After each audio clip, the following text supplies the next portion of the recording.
Matapos ang isang buwang masusing imbestigasyon, formal nang sinampahan ng 7 counts ng kasong murder ang 18 individual na itinuturong responsable sa manugong insidente ng pag-atake sa boundary ng Barangay Malinan sa Kidapawan City at Estado Matalam nakarang buwan.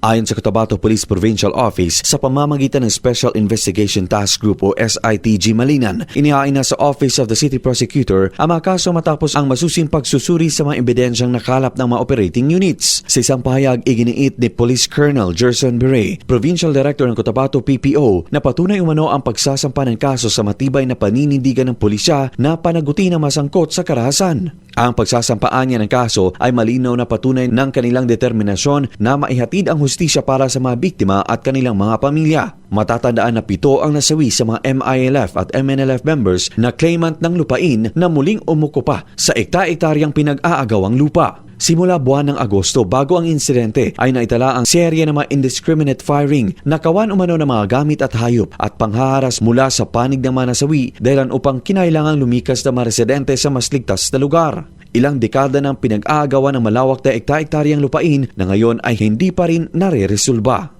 Luigi Alan Tutor, NDBC, Bida Balita.